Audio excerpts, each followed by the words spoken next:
Leitura do livro do Eclesiástico. Quando a gente sacode a peneira, ficam nela só os refugos. Assim os defeitos de um homem aparecem no seu falar. Como o forno prova os vasos do oleiro, assim o homem é provado em sua conversa.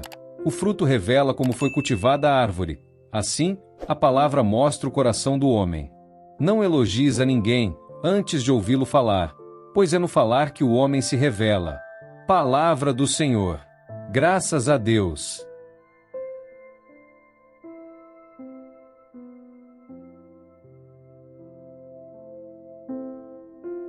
Leitura da primeira carta de São Paulo aos Coríntios.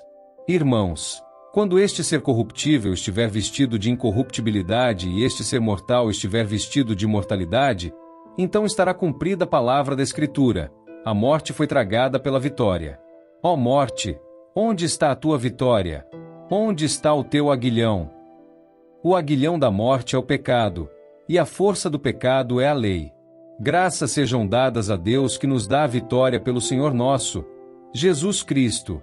Portanto, meus amados irmãos, sede firmes e inabaláveis, empenhando-vos cada vez mais na obra do Senhor, certos de que vossas fadigas não são em vão, no Senhor. Palavra do Senhor. Graças a Deus.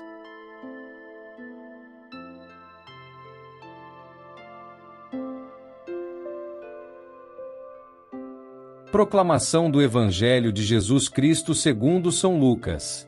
Glória a vós, Senhor. Naquele tempo, Jesus contou uma parábola aos discípulos. Pode um cego guiar outro cego? Não cairão os dois num buraco? Um discípulo não é maior do que o mestre. Todo discípulo bem formado será como o mestre. Por que vês tu o cisco no olho do teu irmão, e não percebes a trave que há no teu próprio olho? Como podes dizer a teu irmão: Irmão, deixa-me tirar o cisco do teu olho, quando tu não vês a trave no teu próprio olho? Hipócrita! Tira primeiro a trave do teu olho, e então poderás enxergar bem para tirar o cisco do olho do teu irmão. Não existe árvore boa que dê frutos ruins, nem árvore ruim que dê frutos bons. Toda árvore é reconhecida pelos seus frutos. Não se colhem figos de espinheiros, nem uvas de plantas espinhosas. O homem bom tira coisas boas do bom tesouro do seu coração. Mas o homem mau tira coisas más do seu mau tesouro, pois sua boca fala do que o coração está cheio. Palavra da salvação. Glória a vós, Senhor.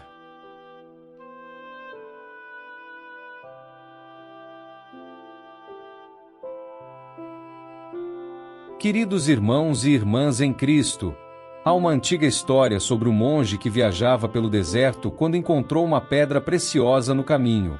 Ele a guardou em sua bolsa e continuou sua jornada. Dias depois, encontrou um viajante faminto e, ao abrir sua bolsa para compartilhar o pouco que tinha, o viajante viu a pedra reluzente e a pediu ao monge. Sem hesitar, o monge lhe deu a joia.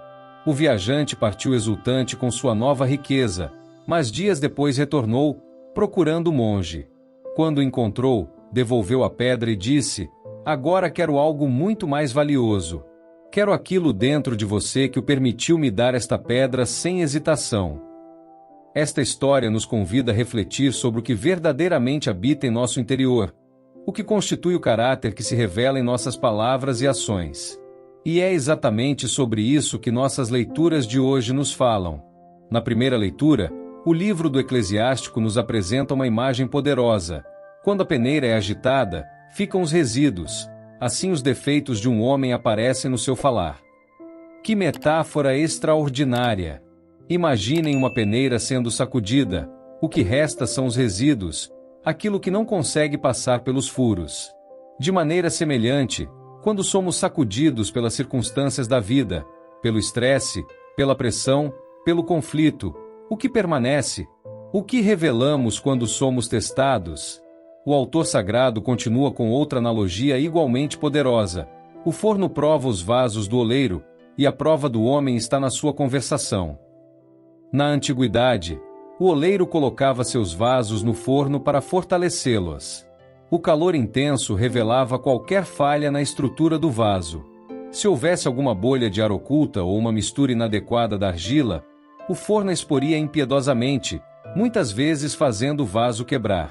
Da mesma forma, o calor das provas e tribulações da vida revela nosso verdadeiro caráter. Quando estamos sob pressão, quando enfrentamos adversidades, quando nos sentimos ameaçados, é nestes momentos que se manifesta quem realmente somos. E como se manifesta? Principalmente, nos diz o Eclesiástico, através de nossas palavras. Pela conversa se conhece o cultivo da sua alma. Nossas palavras são o fruto mais imediato e revelador do que habita em nosso interior. Elas surgem quase instantaneamente, frequentemente sem o filtro da reflexão, revelando o estado de nossa alma. Isto nos leva diretamente ao Evangelho, onde Jesus amplia esta verdade com várias metáforas e ensinamentos. Ele começa com uma pergunta provocativa: poderá um cego guiar outro cego? Não cairão ambos num buraco? Esta imagem nos convida a examinar nossa própria visão espiritual. Estamos suficientemente iluminados para guiar outros? Temos clareza suficiente para discernir o caminho correto? Jesus então fala da tendência humana de ver os defeitos dos outros enquanto permanecemos cegos para nossos próprios. Por que reparas no cisco que está no olho do teu irmão, quando não percebes a trave que está no teu próprio olho? Que imagem vívida e até mesmo humorística! Imaginem alguém com uma enorme viga de madeira saindo de seu olho, tentando remover uma minúscula partícula do olho de outra pessoa. A absurdidade da imagem revela a absurdidade de nossa hipocrisia. Mas Jesus não apenas identifica o problema, ele oferece o caminho para a solução. Tira primeiro a trave do teu olho, e então verás bem para tirar o cisco do olho do teu irmão. A autoexaminação sincera e humilde deve preceder qualquer tentativa de corrigir os outros. Devemos buscar primeiro nossa própria transformação antes de nos preocuparmos com a transformação dos outros. E o que devemos examinar? Jesus vai ao cerne da questão. Não há árvore boa que dê frutos maus, nem árvore má que dê bons frutos. Cada árvore é conhecida pelos seus próprios frutos. A qualidade de uma árvore determina a qualidade de seus frutos. Da mesma forma, a condição de nosso coração determina a natureza de nossas palavras e ações. Jesus conclui com uma verdade profunda que ecoa o ensinamento do Eclesiástico: o homem bom tira coisas boas do bom tesouro do seu coração, e o homem mau tira coisas más do mau tesouro do seu coração. Porque a boca fala daquilo de que o coração está cheio. Aqui está o coração do ensinamento. Nossas palavras e ações são frutos que revelam a natureza da árvore, nosso caráter interior, a condição de nossa alma. Nossas palavras, especialmente quando falamos impulsivamente ou sob pressão, são um barômetro preciso do estado de nosso coração. E é aqui que a segunda leitura nos oferece esperança. Paulo, escrevendo aos Coríntios, fala da vitória última sobre a morte e o pecado através de Jesus Cristo. Quando este ser corruptível tiver revestido a incorruptibilidade e este ser mortal tiver revestido a imortalidade, então se cumprirá a palavra da Escritura: a morte foi absorvida na vitória. Esta promessa de transformação final nos dá esperança para nossa luta atual por transformação. Paulo conclui com uma exortação que podemos aplicar à nossa batalha pela purificação do coração. Portanto, meus amados irmãos, sede firmes e constantes, progredindo sempre na obra do Senhor, sabendo que no Senhor vosso trabalho não é vão. Nossos esforços para cultivar um coração bom, para produzir bons frutos, não são em vão. Com a graça de Deus, podemos ser transformados de dentro para fora. Então, meus irmãos e irmãs, o que podemos levar destas leituras para a nossa vida diária? Primeiro, reconheçamos a importância de cultivar nosso coração.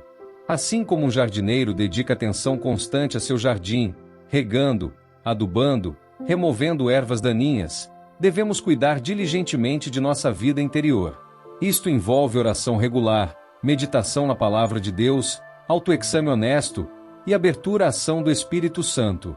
Segundo, estejamos atentos às nossas palavras. Elas são os frutos mais imediatos de nosso coração. Quando falamos com raiva, com julgamento, com amargura, estas palavras são sinais de que algo está desalinhado em nosso interior. Como nos aconselha São Tiago em sua epístola: todo homem seja pronto para ouvir, tardio para falar, tardio para irar-se. Terceiro, abraçamos a graça transformadora de Deus. Não podemos mudar nosso coração apenas por força de vontade. Precisamos da ação divina em nós. Como nos lembra o salmista, cria em mim, ó Deus, um coração puro. Esta transformação é um trabalho conjunto, nossa cooperação com a graça de Deus. Quarto, sejamos pacientes com o processo. A transformação do coração não acontece da noite para o dia. É uma jornada de vida inteira, com avanços e retrocessos. Quando cairmos, levantemo-nos, busquemos o perdão e continuemos o caminho. Finalmente, lembremo-nos sempre de que o objetivo último desta transformação não é apenas nossa própria santificação, mas também nossa capacidade de amar e servir os outros mais efetivamente. Um coração purificado transborda em amor genuíno pelo próximo. Meus queridos irmãos e irmãs, somos como aqueles vasos do oleiro mencionados no Eclesiástico. Deus está nos moldando, nos colocando no forno das provas da vida, não para nos destruir, mas para nos fortalecer e purificar. As circunstâncias difíceis que enfrentamos são oportunidades para vermos o que realmente habita em nosso coração e para permitirmos que Deus transforme aquilo que não reflete sua imagem. Que possamos, como o monge de nossa história inicial, cultivar um coração tão cheio do amor de Deus que possamos dar generosamente, perdoar livremente, amar incondicionalmente. Que nossas palavras e ações sejam frutos que revelam a boa árvore que Deus está cultivando em nós. E que, ao final de nossa jornada, possamos ouvir as palavras do Mestre: muito bem, servo bom e fiel. E que a paz de Deus, que excede todo entendimento, guarde seus corações e mentes em Cristo Jesus. Amém.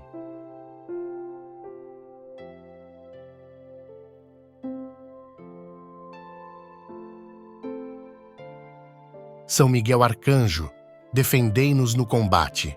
Sede o nosso refúgio contra as maldades e ciladas do demônio.